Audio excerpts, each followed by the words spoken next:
The Dallas Cowboys are 2023 NFC East champions, taking down the Washington Commanders 38-10, the final score from FedEx Field. Not only did the Dallas Cowboys wrap up the divisional title, but they also snag the 2 seed in the NFC playoffs. They will play at home in both the first and second rounds, should they, of course, win in the wild card matchup. Still awaiting the opponent. It could either be the Los Angeles Rams or the Green Bay Packers. We will let you know as soon as we know who the Cowboys will be playing at AT&T Stadium. But first things first, the Cowboys are champions, and you've already got the gear on display.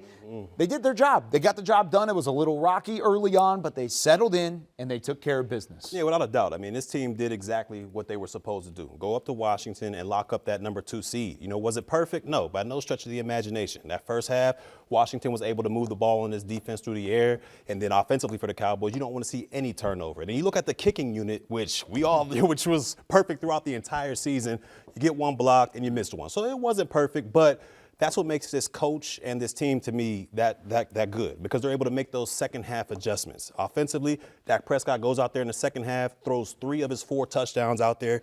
Defensively, you get 2 of your 3 takeaways in the second half with 2 great interceptions out there on Sam Howell. So to me, it wasn't perfect, but they did what they were supposed to do. And the old coach of mine used to tell me, never apologize for a victory.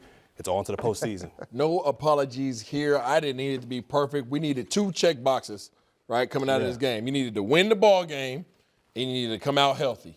I think we're 50% on what we set out to do today. They obviously got the victory, secured the 2 seed, the 2 seed, and got that home field advantage. That was very important. But definitely want to send some prayers up, because we might have lost Gilmore there for a little bit. We'll see exactly what that injury is. We don't want to have any speculation, but it's not good when you see your starting cornerback with a sling on the sideline. Yeah, great job, Mike Solari.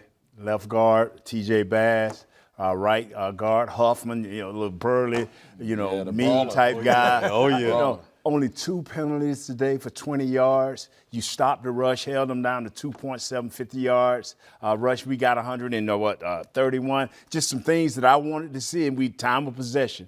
We got the rush game going. Parsons was great once again in my eyesight because stopping the run. When I see Parsons helping on the run, that fuels the rest of the guys. Say, hey, look at our leader. This is what he's – now you're becoming that full player. Now we can start talking about that defensive player of the year. He did have a great game. I don't know if it was enough to win defensive player of the year. It was just a tough task, uphill battle. True. He had a phenomenal season, career high in 14 sacks for Micah Parsons. He was great. Let's start on the offensive side of the ball, though. Dak Prescott, phenomenal today. He was fantastic. 31 of 36 passing, 279 yards, 4 touchdowns. He finishes with 36, and barring something absolutely unbelievable from Josh Allen and Tua Tagovailoa in the nightcap, he will end as the NFL's leader in passing touchdowns. What did you think about the offense, dealing without Zach Martin, dealing without Tyler Smith, and ultimately doing their job on the road? I felt like when you talk about this offensive line, listen, you're 2, in my opinion, best offensive linemen out there, and they were still able to keep Dak Prescott clean for the majority of the game. But when you talk about Dak, to me, this is probably his best season. I know we talked about it on the pregame show, but when you talk about just decision-making, going out there, understanding the offense and exactly how defenses are going to try to attack you, and you're still out there putting up these numbers, he's officially become, and to me at least, up into that elite quarterback conversation. He might have been there already, but when you talk about Dak right now and the game he's playing, this team, they're hitting their mark at the right time, going into the postseason. So that's what you love to see from an offense going in that direction. Dak's self-conscious right now, right? His little conscious is what's being replayed in his head right now is, show me the money, right? That boy went out there and balled out. Obviously, you talked about 86% completion rate. That's absolutely insane. What he's done all year long, taking care of the ball. 1 interception today on a nice little tip ball. But over the year, finishing up with 9 interceptions. Yeah. Okay, 30. How many touchdowns? 36. 6 touchdowns and 9 interceptions. Yeah. I'll take that based upon from what we saw last year. Heck of a job addressing what you needed to take care of this offseason to make sure that you were a better player for yourself, a better player for this team, and you put them in a great position to go into the playoffs now. 12-5. You were 31 for 36, 279, 1 interception, 4 TDs, 124 rating. Dak, great year.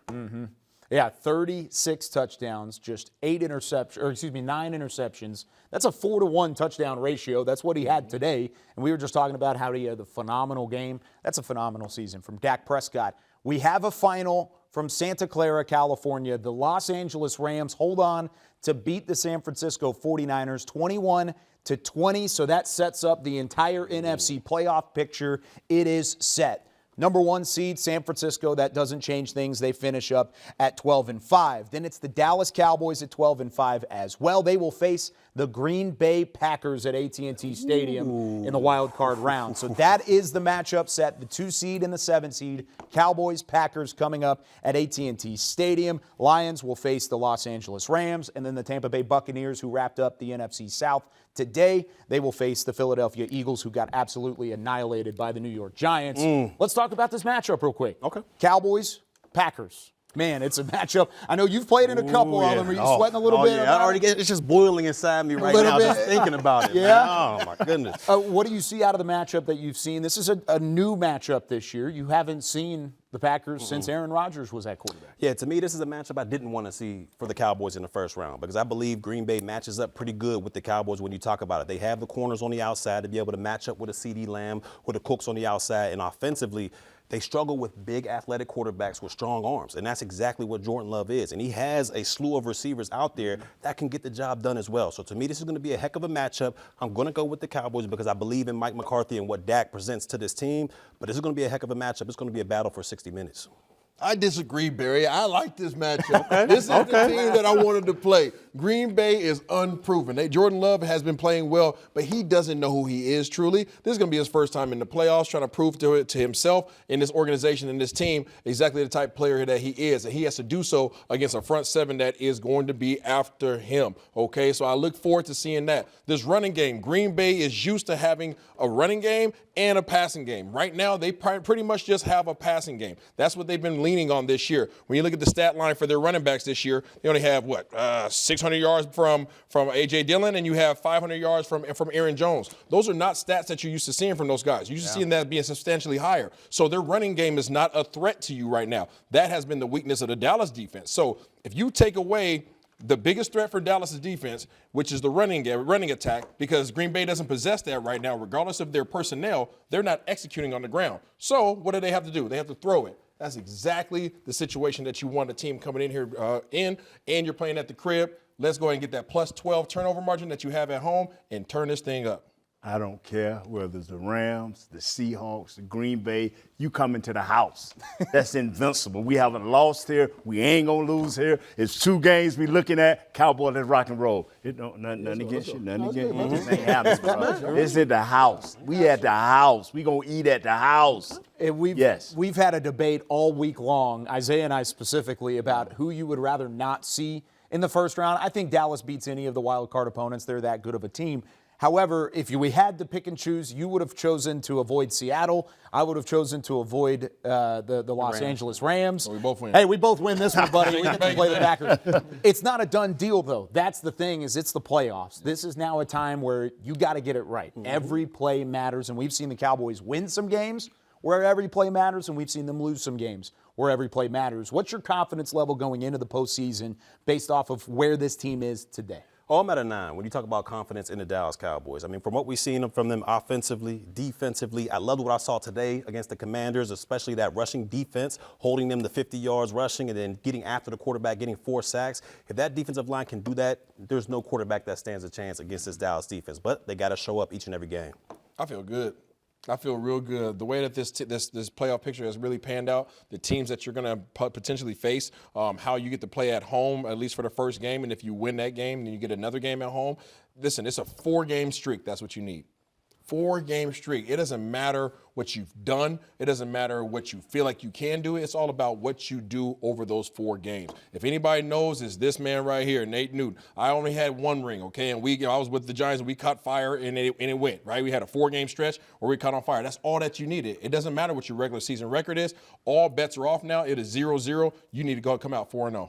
I have to stay professional because I want to scream. It don't matter, baby. It just don't matter. You said it. Play.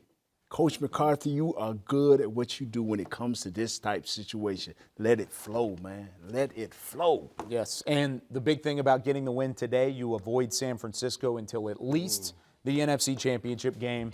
There's things working in your favor, and the Cowboys got their job done today. 12-5 for the third straight year, but they are NFC East Division champions. Dallas Cowboys take down the Washington Commanders 38-10. Here are your Miller Lite final stats. We have more post-game reaction coming your way. Cowboys OT and Cowboys game night live locker room reaction from the divisional championship Dallas Cowboys. And we get you set for the Cowboys and Packers in the wild card round. That does it for the First Word presented by Dr. Pepper.